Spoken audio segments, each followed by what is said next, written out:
ॐ भूर्भुवः स्वः तत्सवितुर्वरेण्यं भर्गो देवस्य धीमहि धियो यो नः प्रचोदयात्।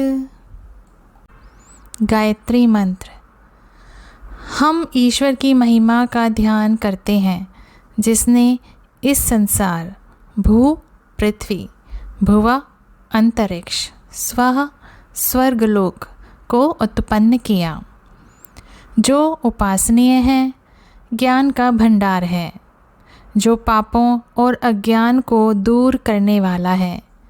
वह हमें प्रकाश दिखाए और सत्य मार्ग पर ले जाए।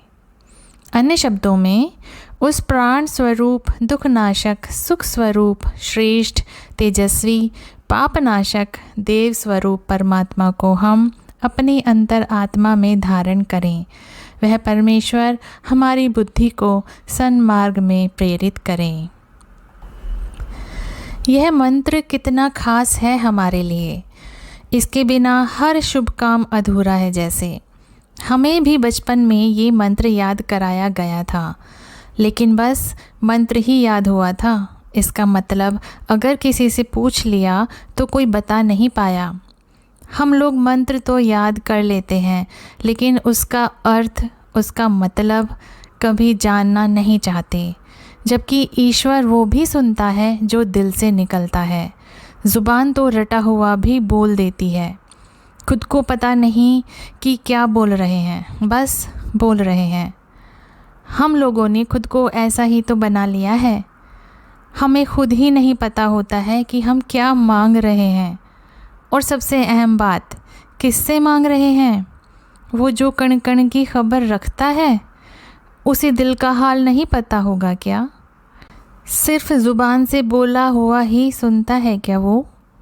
इंसान जब अपनी माँ के पेट में 8-9 महीने गुजारता है, वहाँ भी वो परमेश्वर उसकी ज़रूरतों का ध्यान रखता है। हमारे कुछ बिना बोले ही सुन लेता है और सब कुछ देता है। ये हमारा डर होता है कि इस दुनिया में जो कुछ भी हमें मिला है वो हमसे छिन ना जाए, बल्कि और ज़्यादा कुछ मिल जाए जिसे हम संभाल कर भी रख लें और वो सुरक्षित भी रहे। पूरा ध्यान बस इसी पर होता है कि इस दुनिया में मिलने वाले सुख हमेशा रहें, जबकि ये दुनिया छूट जाएगी एक दिन। ये भी तो एक सच है। कभी इस तरफ ध्यान नहीं लेकर जाते हम लोग कि पृथ्वी को कर्म भूमि कहा गया है। मतलब ये कि यहाँ कुछ कर्म करने थे और हम लोग कर्म करने से ही बचते हैं। क्या कर्म करने थे, ये भी तो बताया ही गया है ना। गरीबों की मदद करो, जो भूखा है उसे खाना खिलाओ, जिसे जिस चीज़ की भी ज़रूरत है कोशिश करो उसकी मदद करने की, अगर तुम कर सकते हो। प्रेम और करुणा अपने दिल में लेकर आओ। लोगों को माफ़ करना सीखो। लेकिन हम तो नज़रें चुराते हैं और उम्मीद ये रखते हैं कि हमारे जीवन में सुकून और शांति आए। कैसे आएगी? उसके लिए हम वो काम करते कहाँ हैं जो सुख शांति लेकर आए? ईश्वर ने तो कानून बनाए हुए हैं, जैसा करोगे वैसा ही फल पाओगे। करते तो हम लोग अपने स्वार्थ का हैं, और जब परिणाम में डर, बेसुकूनी, डिप्रेशन, अकेलापन हमें मिलता है, तब हम जीवन से ही हारने लग जाते हैं। इस लोक में हमारे होने का मकसद एक स्वस्थ समाज का निर्माण करना था। एक ऐसा समाज बनाना था जिसमें सब मिलजुल कर साथ रहें, ज़रूरत पड़ने पर एक दूसरे की मदद करें, पाप कर्म से बचे रहें। जो कुछ भी इस सृष्टि में परमेश्वर ने हमें दिया है उसका आभार मानें, उसका सम्मान करें, उन नियमों का पालन करें जिन्हें करने से खुशहाली आती है। उन कर्मों से बचें जो मायूसी लेकर आते हैं। थोड़ा बहुत अगर कुछ परेशानियां आ जाती हैं तो परमेश्वर से मदद क्यों ना मांगे हम। इस लोक को मृत्यु लोक भी तो कहा गया है। चाहे जितनी मर्ज़ी यहाँ सुख सुविधा हो जाए, जाना तो परलोक ही है। यहाँ की ज़िंदगी अस्थायी है। जहाँ हमें जाना है वहाँ की तैयारी हम क्यों नहीं करते? कहीं घूमने जाना होता है या किसी की शादी होती है तो कितने दिन पहले से ही तैयारियाँ शुरू हो जाती हैं। परलोक जाने की हम क्या तैयारी करते हैं? आंखें बंद कर लेते हैं ये सोचकर कि अभी तो ज़िंदगी पड़ी है, कौन जानता है किसका समय कब आ जाए। कर्म भूमि पर तो हर पल उस परमेश्वर को समर्पित हो जाना चाहिए। यहाँ की ज़िंदगी कितनी छोटी है उस ज़िंदगी के मुकाबले जो कि परलोक में मिलेगी। वेदों ने बार बार समझाया इंसान को कि परमेश्वर हर कर्म का फल देने वाला है। इंसान का जीवन धर्म पर ही होना चाहिए, तभी सुख की प्राप्ति होगी। अधर्म पर चलकर केवल नाश ही है। ऋग्वेद में बताया गया है, दान करने वाले लोग अमर हो जाते हैं। उन्हें ना डरने की ज़रूरत है और ना ही दुखी होने की। उन्हें नाश से बचा लिया जाता है। उनके द्वारा किया गया दान उन्हें इस दुनिया में भी सुरक्षित रखता है और मरने के बाद भी परलोक की दुनिया में सुरक्षा मिलती है।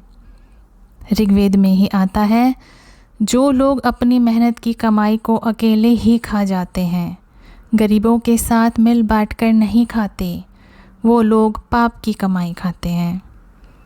ऋग्वेद में बताया गया, परमेश्वर उपदेश करते हैं कि हे मनुष्यों, सौम्य स्वभाव के बनाने वाले सोम रस की प्रार्थना करो। ये कर्म योगियों को कर्मों में तत्पर बढ़ चढ़कर अच्छे कर्म करना, उसे करने के लिए शुद्ध है।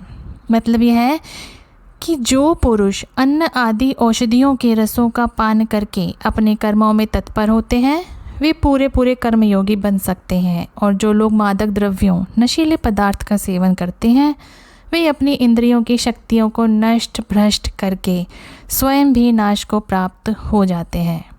सोमरस के बारे में ये अवधारणा गलत है कि वो कोई नशीला पदार्थ होता था। हमारे वेद वो ज्ञान लेकर आए थे जो किसी के पास नहीं था। औषधि और जड़ी बूटियों से जुड़ी जानकारियाँ भी उसमें थी। मनुष्य के लिए क्या लाभदायक है और क्या हानिकारक है, सभी कुछ बताया गया था।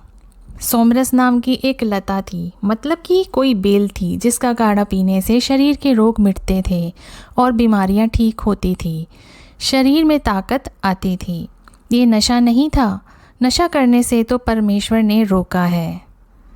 अगर इंसान ईश्वर के बनाए हुए धर्म पर आ जाए तो हर समस्या दूर हो जाए। फिर कुछ मांगना भी पड़े तो उसकी कृपा मांगी जाए। जीवन के हर लम्हे में वो अपनी कृपा दृष्टि बनाए रखे और सही रास्ता दिखाता रहे। अथर्ववेद में आता है, जहाँ पर विद्या के लाभ, दान और वृद्धि का व्यवहार है। मतलब ये कि जहाँ ईश्वरीय ज्ञान को लोगों तक पहुँचाया जाता है और जो मनुष्य पूर्ण हितकारिणी वेदवाणी का प्रचार करते हैं वे उन्नति करके सुख विशेष पाते हैं। ऐसा इसलिए है क्योंकि ईश्वर ही हमारा जन्मदाता है। उसी के पास हमारे दिलों को सुकून और शांति मिल सकती है। वही तो है जो हमें पालता है। सृष्टि में हर वस्तु और जीव को उसी ने बनाया। उसी के बनाए हुए नियम हैं जो यहाँ काम करते हैं। और इंसान जिस उलझन में सदैव रहता है कि उसके यहाँ होने का मकसद क्या है, इसका जवाब भी ईश्वर से ही मिल सकता है। मनुष्य जब कोशिश करना छोड़ देता है वो ईश्वर से दूर होता चला जाता है और अकेलेपन में तरह तरह के विचारों से घिर जाता है। इसीलिए वेदवाणी के प्रचार का आदेश हुआ है। यहाँ जो लोग ईश्वर की तलाश करते हैं ईश्वर उन तक पहुँच जाता है। असल में तो वो हर वक्त ही सबके साथ है, बस हम ही लोग हैं जो अंधेरे में रहते हैं, उसे पहचान नहीं पाते। ज्ञान की रोशनी आते ही आत्मा को उस परमेश्वर का आभास हो जाता है और वो सब कुछ मिल जाता है जो इसे चाहिए। वेद यानी ज्ञान, इसी की रोशनी में सब कुछ साफ साफ देखा जा सकता है। ईश्वर के करीब आने से ज़िंदगी की हर परेशानी आसान हो जाती है।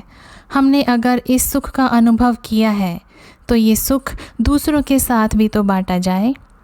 सब एक साथ मिलकर ईश्वर की राह पर चलें और गलत राह से खुद भी बचें और दूसरों को भी बचने की नसीहत करें। ईश्वर तो सभी के लिए सुख समृद्धि चाहता है। दिन भर में आपने ईश्वर की किस कृपा को महसूस किया? कमेंट सेक्शन में हमें बताइए। आपका शुक्रगुजारी का नज़रिया जहाँ कहीं तक भी पहुँचेगा, हो सकता है उन लोगों के दिलों में भी ईश्वर की याद आ जाए और आपको इसका बदला ईश्वर के पास से बहुत बहुत अच्छा मिलेगा। आप खुद महसूस करेंगे कि आपकी इस शुक्रगुजारी के बदले में ईश्वर ने उसमें बहुत ज़्यादा बढ़ोतरी कर दी है।